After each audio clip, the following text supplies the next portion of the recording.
Okay, Jane, are you ready? Shall we kick off? And then Yeah, if let's anyone go. else joins, Yeah, then we'll let's go. welcome. So I would just like to welcome all of you this evening to the authors table of the CIQ Europe, European Collective. And as we've already mentioned, a welcome and very happy St. Patrick's Day. I'm surprised Ailish isn't here, but she might be here at some point, our colleague in Ireland. So it'd be great to hear for you to use the chat box and introduce yourselves and tell us who you are and where you're from. Look forward to hearing from you. It's great. I recognize a few faces, but not all of them. And just while you're doing that, I will just introduce the people, some of the people here. So my name is Jo Adams. I've been a member of the CIQ Collective for a number of years now. I'm based in the UK, up in the north of Scotland, and I work as a consultant and a coach. And I'm really delighted to be hosting this evening. And I would also welcome my colleague Uta, who you can see with the sheep. And Uta is doing all things technical for us tonight, which is absolutely brilliant because it means I can concentrate on a conversation with Jane. And what I would introduce Jane shortly, but basically, this evening, we're going to hear a bit from Jane about the chapter that she wrote in Changing Conversations for a Changing World. And Jane's a women's leadership and transitions coach. And Jane, would you like to tell us a bit about yourself and the work that you do? I would love to. I'm just wondering if Ute wants to show the video first. Yeah, she'll do that in a minute. Oh, will she? Oh, okay, fine. Yes. So yes, in terms of the work that I do, I'm passionate about helping professionals who feel undervalued and that go unrecognised to build more clarity and confidence and to create extraordinary career plans at any stage of their career.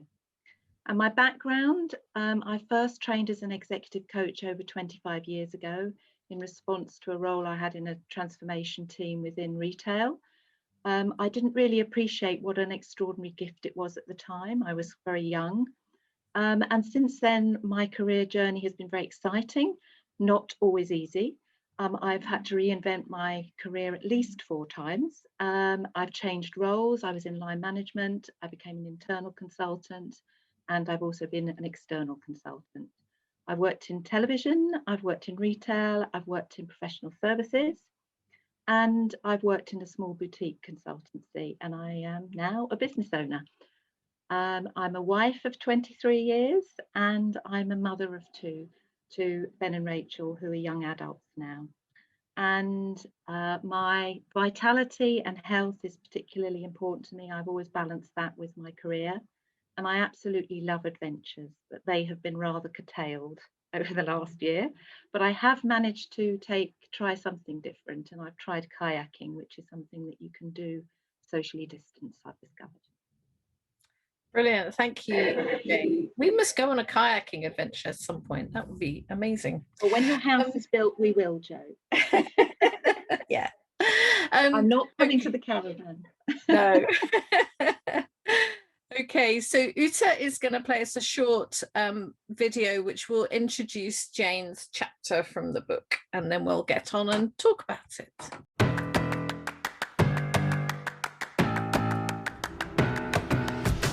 Hi, I'm Jane.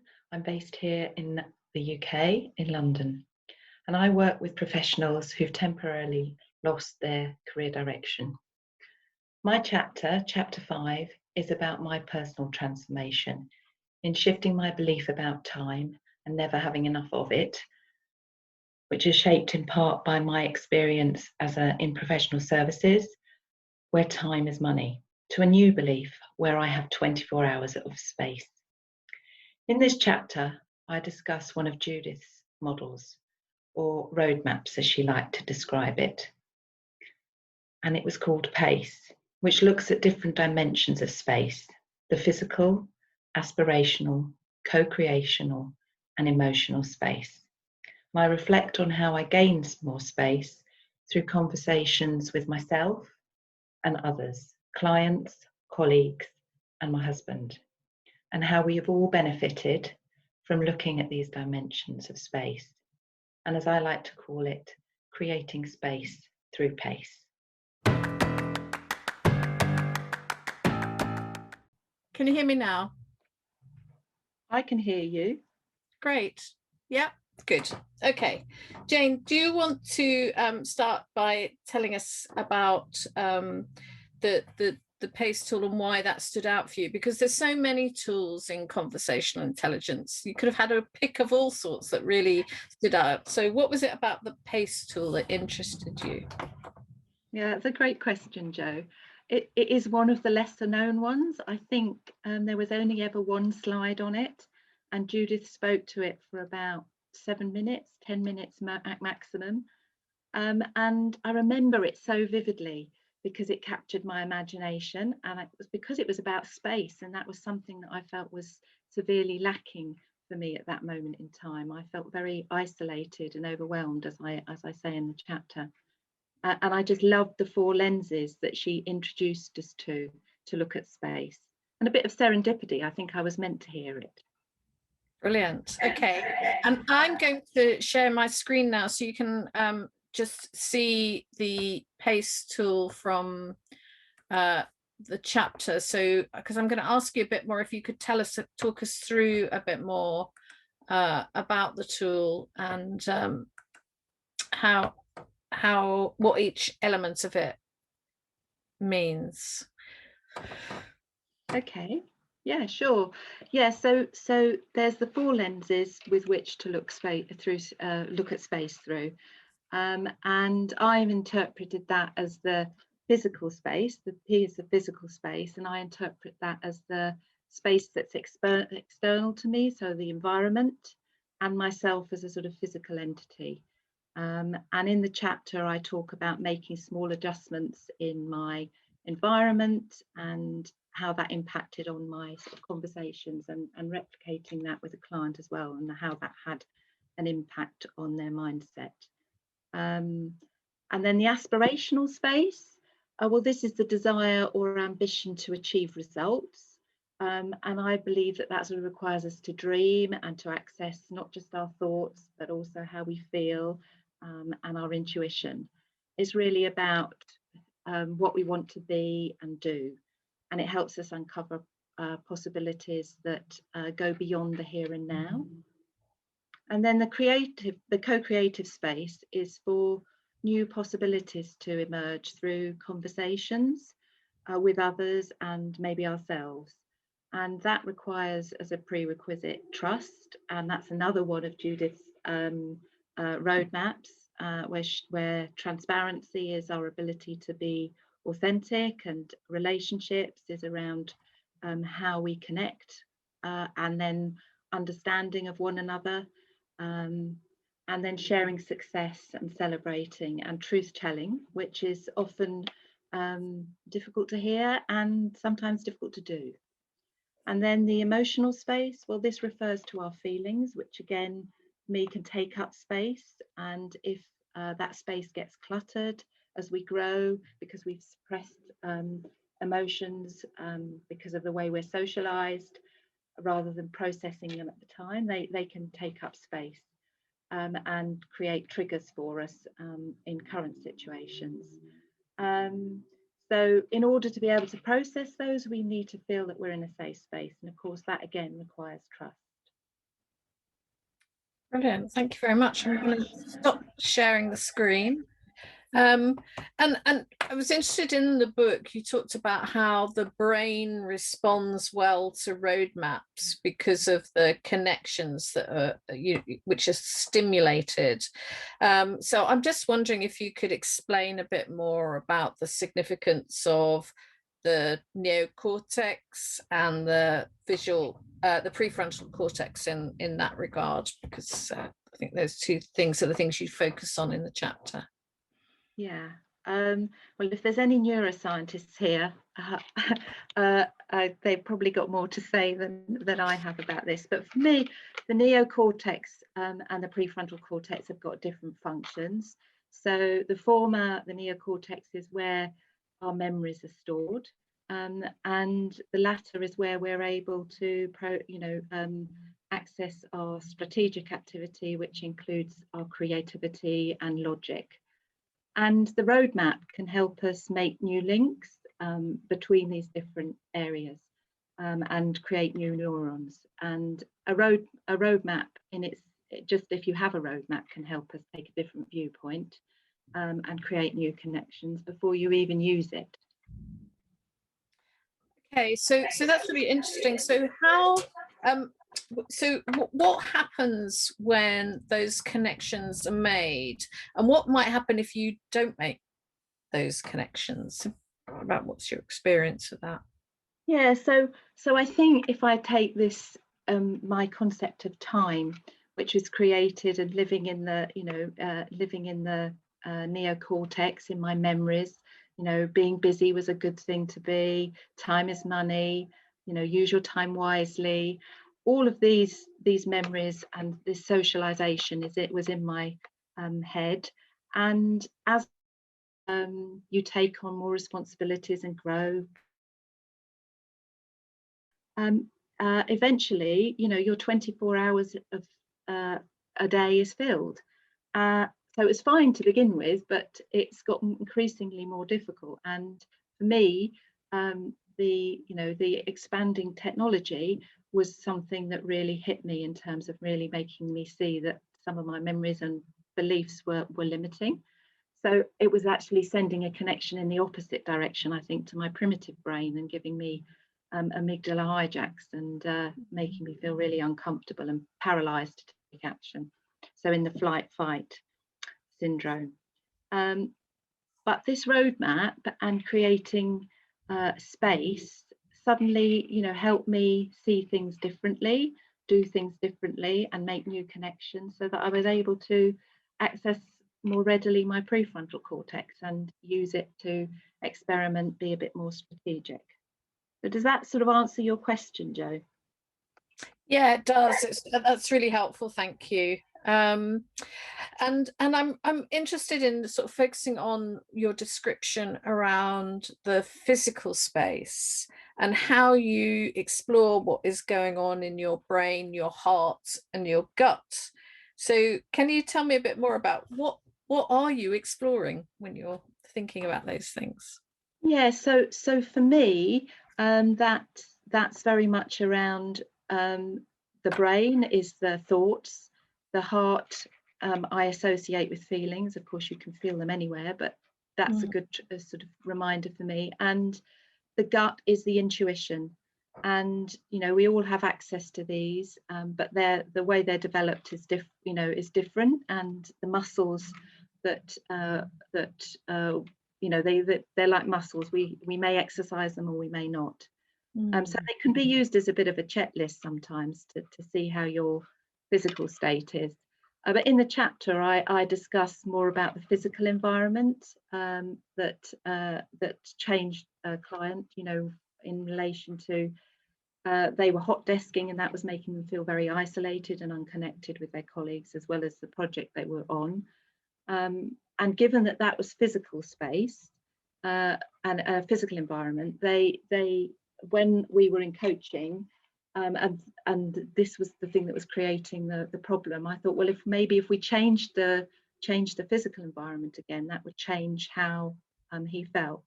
And that is exactly what happened. He found a different place to work and connected with people more readily, and he changed where he worked and his working space at home, which enabled him to sort of think differently and eventually get different outcomes.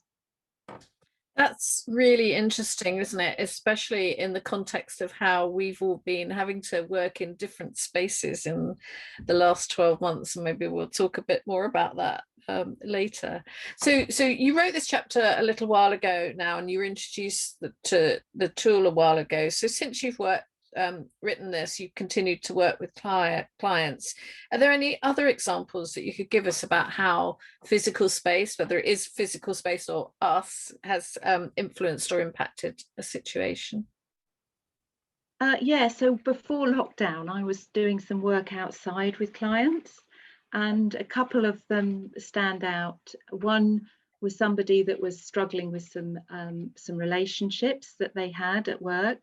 And when they saw a tree which represented them with a fence around it, they had one of those aha moments and realized that what they hadn't created was boundaries. The fence was representing a boundary, and it hadn't come to her attention before. Just being in a different space helped her see that. And then another client who was managing multiple projects and complexity used the scene in front of her with the trees and the interplay between the trees and bushes as a way of looking at her projects and her stakeholders and priorities. And what happened in the moment, just while she was watching that, helped her reprioritize and get some new ideas in terms of ways forward with the projects than she'd seen when she was sitting at her desk at work. That's amazing, isn't it? About how we can use that actual physical space to help people look at things from a different perspective or through a different lens, which is great. Yeah. Yeah. I'd like to ask you about the section on the aspirational space, and we know that Judith Glaser, who produced this work, she used to talk about how words create worlds. And I'm wondering, what do you think it is about the word aspire that you think helps clients open up their thinking? I think it's because it takes you internally and gives you a different perspective, particularly when you're working in an organisation where there's things expected of you. So aspire takes you internally and shows you different things when you go in there. So I talked about a client who brought the word aspirations into her discussions with her team, and it resulted in a much more realistic succession plan, because they could discuss their plans more holistically, and they could see whether or not they were likely to stay in the organisation and the team, or whether they needed things to change, so that the leader was able to, in some instance, modify and think about how they could maintain engagement with those people, but also realise that some of these people would actually leave the organisation at some point in the future, but they could then plan for that. Brilliant, thank you. I'm conscious we've got a couple of questions in the chat box. So you're right if I just go through that. So just a comment from Deborah about working in a coffee shop versus working at home used to jolt my imagination and perspective, which is great, isn't it? It's about that just change of state, which can really just really get you unstuck sometimes, which is great. Okay, here's a question from Elix. So an executive comes to you with a chief complaint that he's hijacked by the lack of time. He feels overwhelmed and at risk for burnout because his work is running his life. How would you use the PACE roadmap to help him reframe time? Which space would you explore with him? I might, if there's a sense that I'm getting a sense there that he's quite overwhelmed, so there's a lot of an emotion around there, so maybe that might be the one to start with, but it might be worth exploring the physical space as well. It almost from what was said there, it sounded quite immediate, so I would sense the emotional, but that might be quite difficult. Yeah, and I think that sort of just demonstrates the beauty of the tool, isn't it? Is that flexibility. You don't have to start at the beginning and work your way through. You can just take any element of it. Brilliant, thank you. And if other people have got questions for Jane, please pop them in the chat box. So all the way through, we'll come to them. So in the section on the co-creative space, you talked a lot about self, and I'm interested in hearing more about how you build trust and co-create with yourself, because this was the part of the tool you used on yourself. I talk about the need to create the right conditions and the co-creation, which is trust. So how do you build trust with yourself? Well, firstly, it mirrors what we would do with others. Are we being transparent with ourselves? Are we being authentic and truthful? with ourselves? What's the relationship like with ourselves? How do we connect with ourselves? Do we spend time doing that? And how well do we understand ourselves? Perhaps we're judging ourselves sometimes, or are we showing ourselves compassion? And sharing success, do we take time out to celebrate, or do we just move straight on to the next thing? And truth telling, that's difficult to do, and it's often difficult for us to admit to ourselves that things need to change. Yeah, absolutely. And do you think, so as a coach, is this a tool that is really helpful to you in your own practice? Your perhaps a bit of your own supervision around your coaching as well. Yeah, yes. I mean, yes, I do use it to sort of help navigate, and now probably more than ever. But I think of my personal transformation and what I had to do here, and being prepared to experiment and do things differently, however uncomfortable it felt, and challenging myself. And one of those was, of course, I had this judgment, I've not got enough time. So Elix, this might help the exec. I actually sat down for an hour and did nothing. Now that might sound to some people like bliss, and love doing that, but that was hugely difficult for me to do. To sit and do nothing for an hour, but it did access different thoughts and a different space for me. What did you learn in that hour?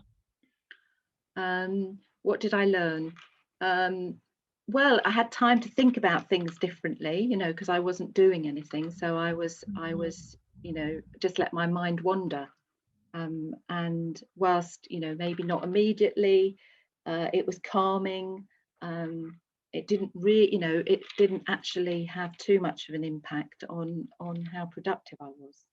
Because I could have potentially used an hour to do very little and go around in circles at that time. Fascinating, thank you. Okay, so the last question I have before we're going to have a little interlude where we're going to give everyone an opportunity to experience pace is thinking about this emotional space, and we touched on it earlier. And I'm interested on how you enable your clients to consider their emotional state. In the chapter, you include some really useful and helpful questions. So are those the types of questions you would use with your clients as well? Yes, I think so. I mean, I talk about creating a safe space, which is a prerequisite, and of course that requires trust. And again, it's about trying to expand the emotional space by processing. And for me, it was about processing some deep-seated beliefs and limiting beliefs. And that's easier to do when I felt supported and safe. So I aim to do that with my clients, create that space. And it's important to be in a sort of level 3 conversation where you're listening to connect, asking questions that you haven't got the answer for, and that conversational agility. So I think the example I talk about in the book is a client who had quite a lot of anger and frustration, and by enabling them to process that in the moment, they were then, once they'd done that, they were able to sort of reframe and refocus and move forward. Brilliant. Okay, thanks, Jane. Just to pick up on a comment from Uta there, she's saying, what I've seen with my clients, especially in the agile world, time boxing has brought some major revelations of how much or how little time specific job and tasks take. And that's also created a lot of awareness around time and how much we actually have if we become more aware of how we are using it or not using it. So yeah, it's a really useful tool to just changes those perspectives as well, isn't it? You reframe what you're doing with it.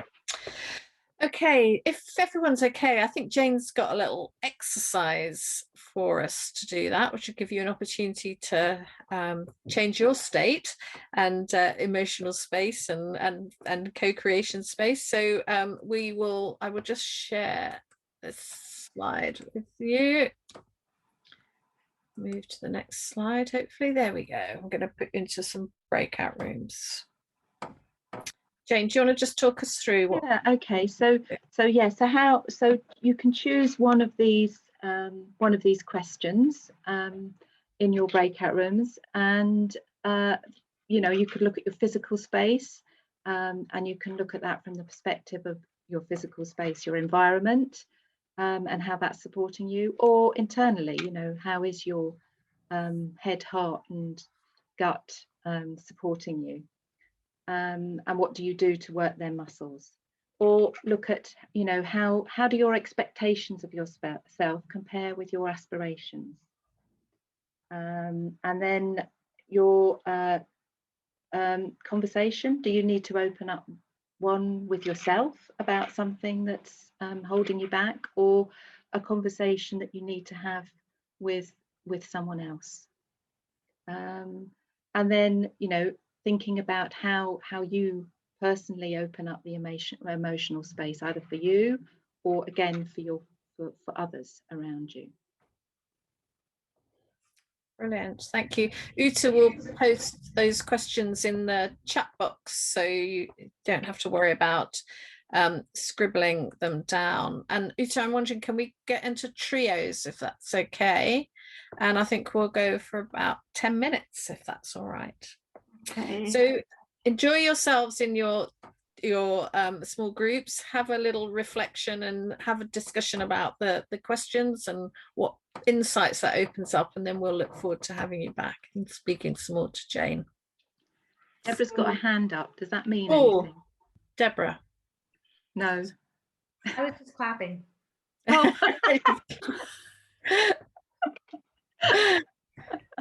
Okay, so as I am preparing the breakout rooms, it says like 3 to 4 people in each room.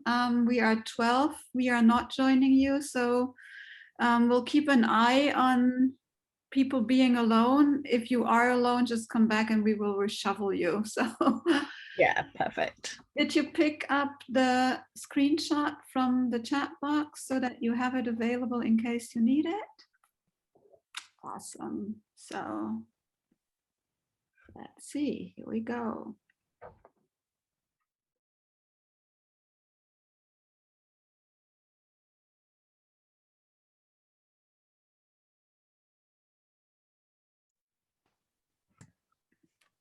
Hello, everyone. I think that's everybody back. Welcome back. I think Jane and I would be interested to hear if there's anything anybody wants to share about the conversations, any insights or observations. You can either put them in the chat box, or if you want to, feel free to unmute and share with the whole group.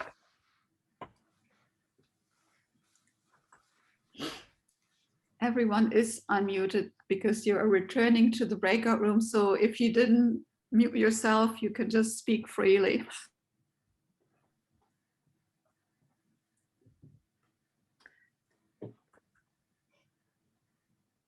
Yeah, something which triggered in my thought process during this discussion was how we perceive the space we are in. So one aspect is the psychological safety, which as a participant you feel, which probably help you to open up in that space to contribute.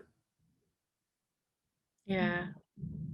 No, really important, Phoebe, and especially for a lot of us who work with either coaching or facilitating or consulting with clients in that space as well. But it's important in the work environment as well. So yeah. Yes, I think it's certainly, you know, when we're operating in this digital space, how is that impacting psychological safety as well? Interesting, that space. Yeah. Brilliant. Thank you, Phoebe. Thanks. Any other insights? I'll share. I was in a room with Elix and Andrea and Karen, and we kind of dug in for a couple of minutes about Elix's client and got a little bit farther into what could be going on in his mind and how to best manage his overwhelm. And Jane, one of your analogies really resonated with me, the tree with the fence around it, and how much of our overwhelm is because of our actual workload and how much of it is because we don't create boundaries. So that really resonated. And then Karen, I'd love it if you would share the piece about the physical space, because I thought that that was really cool. So thank you, Jane, for reintroducing PACE, because it's one of those tools in the kit that I sort of forget about for some reason, and now I've turned it into a quadrant. But anyway, that's another story. So when I looked at it, I was thinking about, particularly in the past year, we've been talking to clients and coaching them or whatever around their physical space. They've been thrown into working from home, and when you look at, when does our physical space, if our physical space doesn't meet our aspirational space, then what's the impact? So that will then make us less creative. It will then impact us emotionally so that we don't. So I really love it for that conversation alone, actually. And it was really interesting because as soon as you sort of had conversations with people say, well, get off the dining room table and move it to, find a space, when they realized after 2 months, well, we're going to be here for a lot longer than I thought, and they find a space and carve out that space, you could see the relief and the work. And then I talked about my own pile of paper on the floor right now, which is a reminder that that little messy pile there is meant to be doing something else, which brought us to the question of procrastination. But anyway, yeah. So. Great, thank you, Karen. Thank you. Thanks, Karen. Any final thoughts or comments before I go back to have a discussion with Jane? Yeah, Lynn, please. I was in a room with Sonia and Charlotte, and we were talking about being versus doing. And Sonia, could you share the proverb, the Indian proverb that you had with the team? Yeah, there was a guy in the room. He was Indian, and the team was very in a hurry and very busy and very in the doing mode. It was C-suite, so I couldn't get them into a mindfulness exercise that I had planned for them. So then we started to talk about how can we address the hurry. So we dismissed hurry from the room and put him out of the room. So we made an object of hurry and put it out of the room. So it was kind of getting to an agreement of how to co-create the thing and to create space for the emotional aspect of pace. And then the proverb that came with it was that Indian guy, he said, yeah, hurry makes bad curry. Oh, wonderful. So I will never forget that one. Oh, I love that, Sonia. Thank you for sharing. Yeah. Thank you. Okay, brilliant. Thank you so much, everyone. So Jane, to finish, I'd be really interested to hear about, in the 3 years since you learned about this tool and have used this tool, what else have you learned and discovered about it? Okay, well, I've created more space for myself in all of those dimensions. I've looked at them from an internal perspective and an external perspective, and it has created more space for me to be productive, experiment, co-create and create.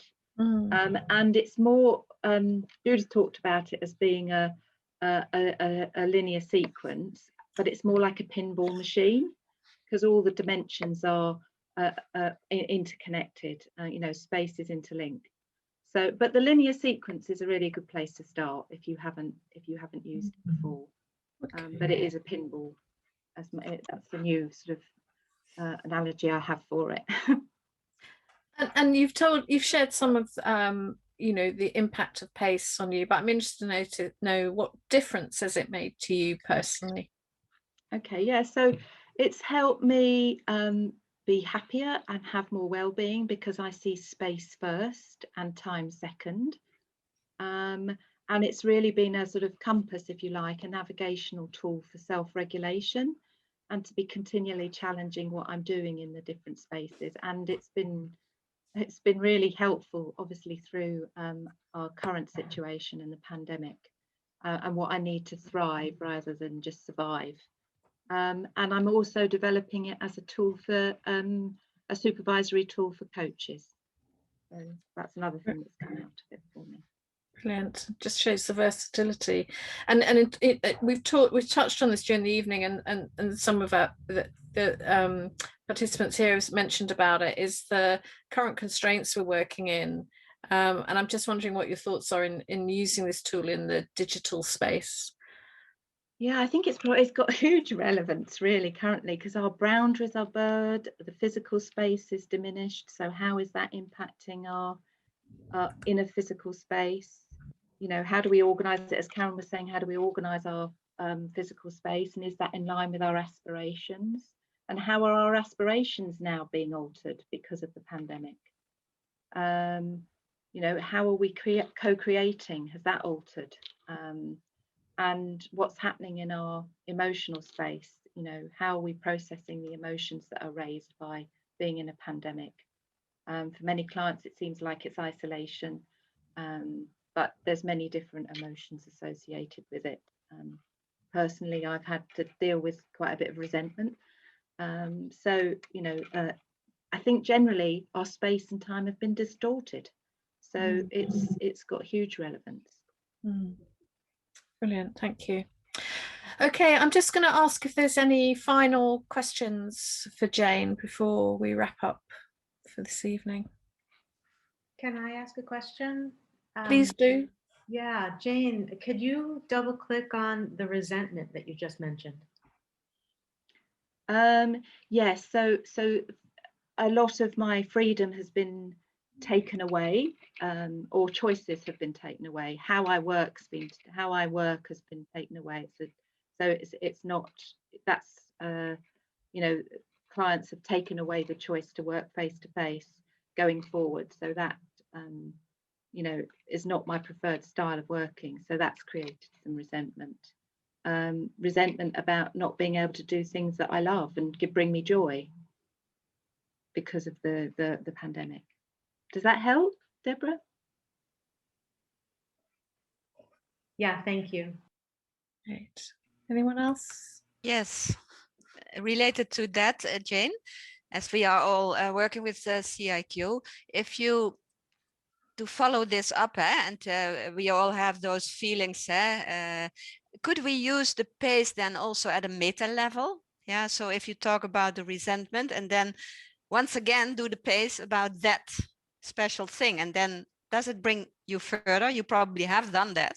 Yes, you can look at all of it. Yes, so what can I do? So that so for instance, my going and doing kayaking was a direct result of creating, you know, what can I do to create more space for me in that joy and adventures, you know, that's important to me. So yes, I think you can look at it at, you know, take it to any level. Yeah, for anything. Yeah. Brilliant. Thank you. Thank you. So Jane, I'd just like to say a huge thank you for sharing your personal journey, but also the wonderful impact you've had with your clients as well by using this amazingly simple but so in-depth tool that can take you all sorts of places. So I think it is wonderful, and I really appreciate you spending your time sharing that with us this evening.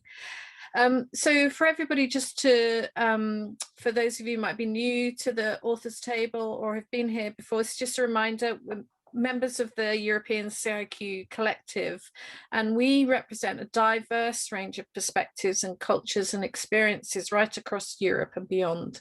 And we have experience both in the corporate world as well as other niches in life. And so as a collective, our aim is to help you change the way you lead and navigate in an ever-changing landscape. And we do that through helping you change the conversations you have and weave your own golden threads. So our next regulars table is on April the 21st. It's always the third Wednesday of each month. And next month time, we're going to hear from Uta Fransen-Vashka on her chapter, Transparency as a Catalyst for a Healthy and Sustainable Culture. And I think Uta will put the link to register in the chat. If you've not bought the book already, I've now lost it. Here it is, talking about space. Mine's small. It's still available to buy. And if you have any questions, we've put our email address in the chat. And just a reminder that this session was recorded and it will be put up on YouTube, I think it is, and you'll be sent out an email afterwards with the links to it. If you have any issues about being part of the recording, you can email us and we can resolve that for you. But it just really leaves me to say thank you so much. And I'm really delighted because we have a real global spread of participants tonight from all over the world, from Phoebe over in Dubai, and then we've got Europe well represented, and then some fantastic representation from the US as well. So it's really lovely to see you all. So enjoy the rest of your evening, day, whichever's coming for you next. And hopefully we'll see you all again next month. Thank you, Jo. Thank you, Ute. Thank you, everybody. Bye. Thank you. Bye. Bye.